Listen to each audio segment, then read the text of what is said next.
বিসমিল্লাহির রহমানির রহিম। আসসালামু আলাইকুম।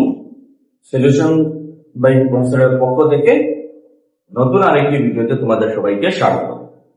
ধারাবাহিক সমাধানে আজকে আমরা তোমাদের ত্রিকোণমিতির 9.1 এর বাহ্যিক প্রশ্নের সমাধানটি করব।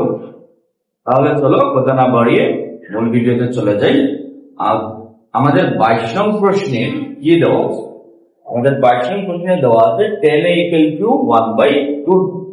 একটি মান দেওয়া আছে ত্রিকোণমিতিক অনুপাতে, যে tan a দেওয়া আছে 1/√3। এই মান থেকে আমাদের নির্ণয় করতে হবে cos² a - sec² a divided by cos² a plus sec² a এর মানটি। তাহলে দেখো, আমরা যদি সূত্রগুলো মনে রাখতে পারি তাহলে আমরা খুব সহজেই এই প্রশ্নটার সমাধান করতে পারবো। এবং আমি আগেও বলেছিলাম, আমরা কিন্তু সবসময় আনসার দেখে দেখে ত্রিকোণমিতির অঙ্কগুলা করতে পারবো। যে জায়গায় এসে আমি বুঝতে পারতেছি না যে আমি কি করব, তখন আমরা আনসারটা একটু ভালোভাবে ফলো করব, তাহলে আমরা ঠিক করতে পারবো। আমরা পরবর্তী স্টেপ কি করতে হবে ওইটা আমরা নির্ধারণ করতে পারবো। তাহলে আমাদের যেহেতু দেওয়া আছে tan a = 1/√3, তাহলে এবং মানটা নির্ণয় করতে হবে cosec² a - sec² a। তাহলে যেহেতু আমাদের দেওয়া আছে ত্রিকোণমিতিক অনুপাত tan a, কিন্তু আনসারে আসতে হবে cosec a sec a। তার মানে আমরা প্রথমেই বুঝে নিতে হবে যে আমাদের এই অনুপাতটা চেঞ্জ করতে হবে, এই অনুপাতের থেকে আমরা অঙ্কটা সমাধান করতে পারবো না। তাহলে এখন tan এর সমান কি সূত্র আমাদের আছে? tan এর সমান sin a/cos a। tan এর সমান সবচেয়ে কিন্তু যে সূত্রটা বেশি ব্যবহৃত হয় sin a/cos a। ঠিক আছে, আমরা tan এর পরিবর্তে রাখলাম sin a/cos a। tan এর পরিবর্তে কি লিখলাম? sin a/cos a। এখন আমরা তো sin a/cos a লিখলাম, কিন্তু আনসারে তো sin ও আসবে না, cos ও আসবে না। আনসারে কি আসতে হবে? cosec a এবং sec a। কিন্তু আমরা এটাও জানি যে sin এর বিপরীত হলো cosec এবং sec এর বিপরীতটা হলো cos।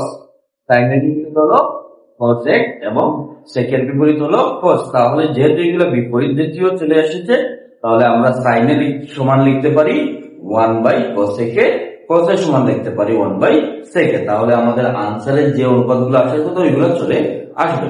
তাহলে আমরা sin এর পরিবর্তে কি লিখতে পারি? 1/cosec a, আর cos এর সমান কি লিখতে পারি? 1/sec a, 1/√3। এখানে সমান লিখলাম 1/cosec a আর cos এর সমান লিখলাম 1/sec a। এখন যেহেতু ভগ্নাংশের ভাগ চলে আসছে, তাহলে আমাদের কি করতে হবে? ভগ্নাংশের ভাগ করতে হলে আমাদের ভগ্নাংশগুলোকে গুণ আকারে প্রকাশ করতে হয়, এবং এই ক্ষেত্রে নিচে যে ভগ্নাংশটা আছে সেই ভগ্নাংশটা উল্টে যায়। এই ভগ্নাংশটার হরটা হয়ে যাবে লব এবং লবটা হয়ে যাবে হর। তাহলে এখানে প্রথম ভগ্নাংশটা যেমন আছে তেমন থাকবে, এবং নিচের ভগ্নাংশের সেটটা চলে আসবে উপরে, ওয়ানটা চলে যাবে নিচে। তাহলে 1 দ্বারা গুণ করলে মানের কোনো পরিবর্তন হয় না, উপরে থাকবে sec a আর নিচে থাকবে cosec a 1/। তাহলে আমরা 1 দ্বারা গুণ করলে যেহেতু মানের কোনো পরিবর্তন হয় না, তাহলে উপরে থাকবে sec a × 1 = sec a, cosec a × 1 = cosec a। এখন আমরা কি করবো? দেখো, এইখানে এসে আমরা শেষ বিয়োগ গুণ ভাগ যা করার করে ফেলেছি। এখন আমরা কি করবো? এখন আমরা কি করবো এইটা জানার জন্য আবার আমরা দেখি আমাদের আনসারটা কি নিয়ে আসবে। আমাদের আনসারটা নিয়ে আসতে হবে cosec² a - sec² a। তাহলে এখানে cosec এর উপরেও স্কয়ার আছে, sec এর উপরেও কি আছে? স্কয়ার আছে। কিন্তু আমরা যতটুকু অঙ্ক করেছি এখানে কি sec বা cosec কোনটার উপরে স্কয়ার আছে? তাহলে আমরা বুঝে নিলাম যে আমাদের এখানে কি করতে হবে? sec এবং cosec এর উপরে কি নিয়ে আসতে হবে? স্কয়ার নিয়ে আসতে হবে। তাহলে আমরা দিয়ে দিলাম স্কয়ার। স্কয়ার করার জন্য আমরা কি করতে হবে? বর্গ করতে হবে। তাহলে আমরা উভয় পক্ষকে বর্গ করে সবগুলোর উপর কি নিয়ে আসলাম? স্কয়ার নিয়ে আসলাম। তাহলে এটা হয়ে যাবে sec² a হয়ে গেল cosec স্কয়ার a। আর 1 কে স্কয়ার করলে 1, রুট 3 কে স্কয়ার করলে রুট স্কয়ার কেটে যাবে, থাকবে 3। রুট 3 কে স্কয়ার করলে কি হয়ে যাবে, রুট স্কয়ারটা কেটে যাবে, থাকবে শুধু 3। এখন sec ও চলে আসছে, cosec স্কয়ারও চলে আসছে, sec স্কয়ারও চলে আসছে, সবকিছু ঠিক আছে। এখন কি করতে হবে, cosec square a minus sec square a, নিচে কি cosec square a plus sec square a, তাহলে উপরে বিয়োগ করতে হবে, নিচে যোগ করতে হবে। এই ধরনের যোগ বিয়োগ করার জন্য আমাদের গণিতে একটি ফর্মুলা আছে, আমরা সেটাকে বলি যোজন বিয়োজন। যোজন মানে কি, লবের সাথে হর যোগ, বিয়োজন মানে কি, লব থেকে হর বিয়োগ। প্রতিবার কিন্তু লবটাকে সামনে রাখতে হবে। যোজন মানে লব থেকে হর, লব এবং হরের যোগফল, বিয়োজন মানে হলো লব থেকে হরটা বিয়োগ করতে হবে। তাহলে আমাদের উপরে যেহেতু বিয়োগ আছে, তাহলে প্রথমে আমাদের কি করতে হবে, বিয়োজন করতে হবে, তারপর কি করতে হবে, যোজন করতে হবে। এখন এই যোজন বিয়োজন যেহেতু আমরা করবো, আর এইটাও যে বলেছিলাম যে যোজন বিয়োজন যাই করি না কেন আমাদের লবটাকে সামনে রাখতে হবে। আমাদের লবটা কি আছে, sec, কিন্তু সেকটা তো সামনে কি আছে, cosec। সামনে যেহেতু cosec আছে, তার মানে আমরা কি করব, এই ভগ্নাংশটাকে উল্টিয়ে দেবো, যাতে cosecটা লব হয়ে যায় এবং secটা হর হয়ে যায়। আমাদের যেহেতু আনসারে cosecটাকেই সামনে রাখতে হবে, তাহলে আমাদের এই ভগ্নাংশটাকে কি করতে হবে, বিপরীতকরণ প্রক্রিয়ার মাধ্যমে উল্টিয়ে দিতে হবে। বিপরীতকরণ প্রক্রিয়া বলতে কি বোঝায়, জাস্ট হরটাকে লবে পরিণত করবে এবং লবটাকে হরে পরিণত করবে। এই ক্ষেত্রে মনে রাখতে হবে যে আমরা উভয় পক্ষটাকে বিপরীতভাবে পরিবর্তন করতে হবে।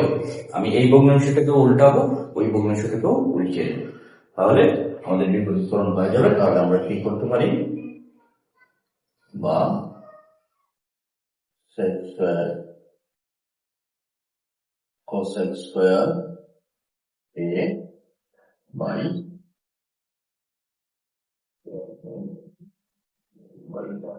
আমাদের ডান পক্ষটাও আমরা উল্টে দিলাম। ডান পক্ষটার মানটাও কি হয়ে গেল, উল্টে গেল।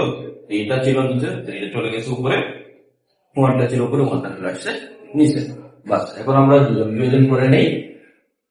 বিয়োজন যোজন করতে হবে, যেহেতু আগে বিয়োগ আছে, তাহলে cosec square a minus sec square a, cosec square a plus ডান পক্ষ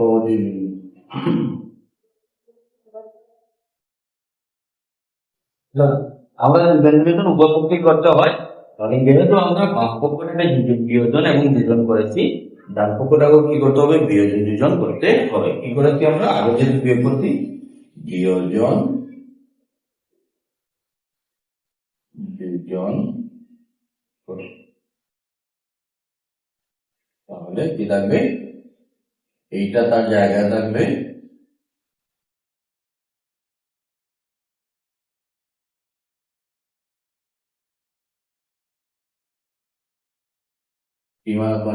two equal to 4,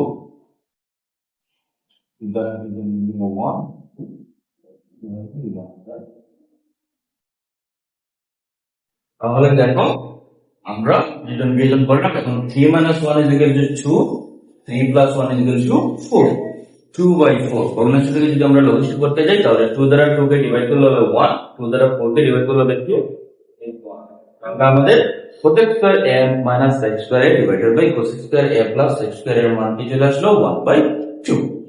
আশা করি নিশ্চয়ই তোমরা প্রশ্নটা বুঝতে পারবে। যদি বুঝে থাকো তাহলে আমাদের চ্যানেলটিকে